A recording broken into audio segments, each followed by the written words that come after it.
Lou Williams on the Clippers losing in the bubble. He said, this is why they lost in the bubble. We started hearing the rumblings that nobody was going to respect the chip.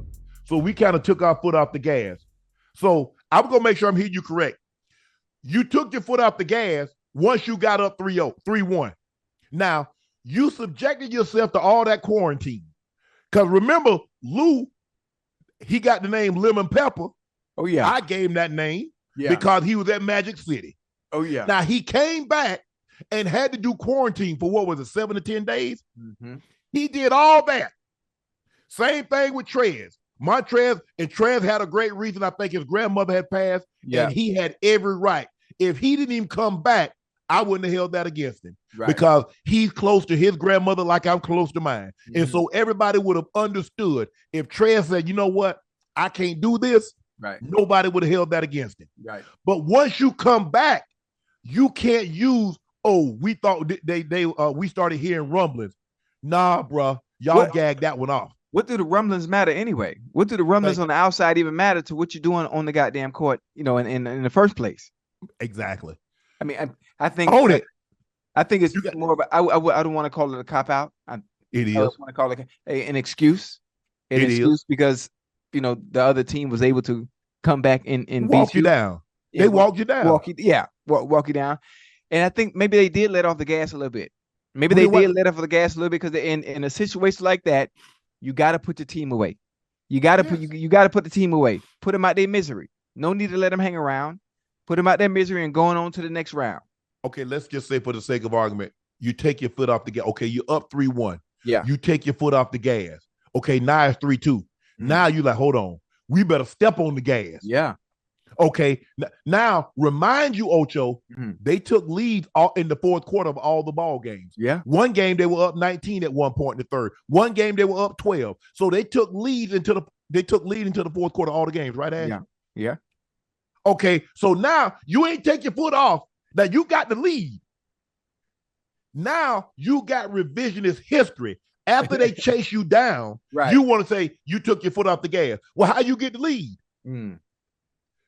So you stepped on the gas to get the lead, and then all of a sudden you're like, nah, we good. And plus, people gonna say it's cubic zirconia, the ring not even real.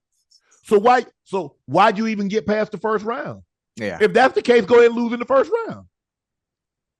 Listen, I think it's one of those things where you reminisce, you reflect. Things don't go the way you expected it, and you just come up with something or as a reason to why it happened. I love Lou to death. Very good friend of mine, but I ain't buying it. Yeah, I ain't buying it. I ain't buying it. That's I ain't buying Ocho. I ain't buying them $3 for $1. So I ain't buying that bull jive he talking. Not $3 for $1, Ocho. Right. But they need to stop that, because what they're trying to do is they're trying to minimize the team that did win them and the guy that was at the forefront of winning it. Oh, people, the rumblings. Now, so in other words, had you won it, you gonna say, nah, I don't want this ring because it's not legit. You think they would have said that, Ocho? I'm just asking you. No, probably not. Of course not. It's a great question that I can ask. I can ask you because you know a little bit more about basketball. Those that I know that are in the NBA, I don't really ask this question. Do you think the players really care that much about a ring unless it comes to the conversation and being one of the greats, one of the GOATs, or one of the best to ever play? Mm-hmm. Or do you think it's more, the focal point is more on the money? Because I heard people say, shit, you can't eat them damn rings. You can't pay no bills with them rings either. I think the thing is, Ocho, I heard Carmelo said that. Carmelo said in the 80s and 90s, it was about the rings. Right. His generation, it was about the bag. Yes, sir. I think the thing is, for me, I can just speak to me. I wanted to win a championship. Right. Whatever money they were going to pay me was going to be more money than I was going to be making doing something else. Right. So there's something special about making money doing something you love. Right. Because my grandfather said, boy, if you do something that you love, you'll never have to work a day in your life. So guess what, Ocho? I ain't had a job yet. Right. I did actually when I was working in those fields in South Georgia, because I ain't like that ish. Because it was hot and the hours were long.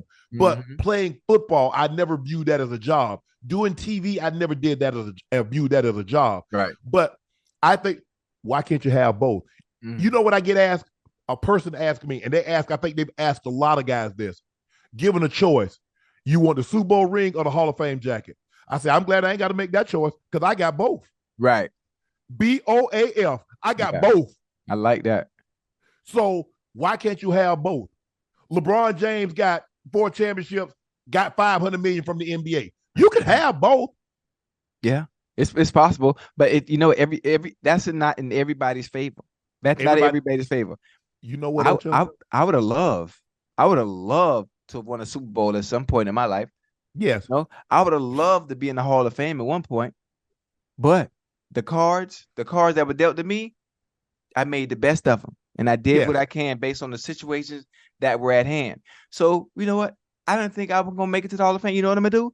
I'm gonna put on my own goddamn jacket, and I'm gonna induct myself in the middle of a goddamn game on the sideline. So I'm gonna make the most of the time that I did have. No ring, there's nothing. That stuff like that is out of my hand. Obviously, it's the team game.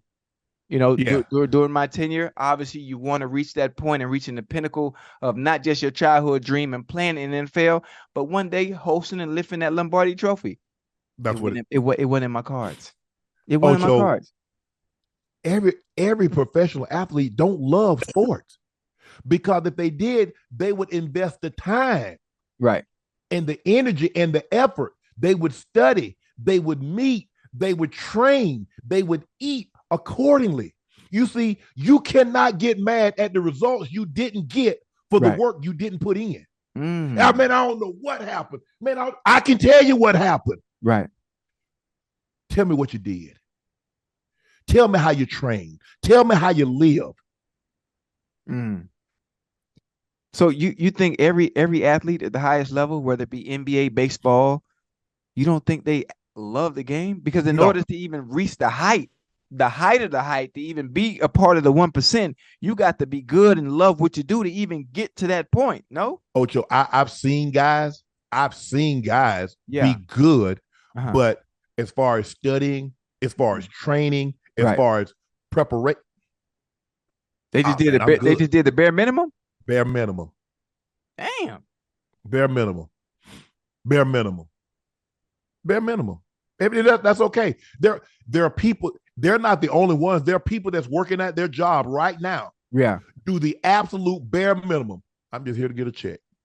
That you always get exposed. Those that do it just for a check always get exposed on the back end now. Yeah.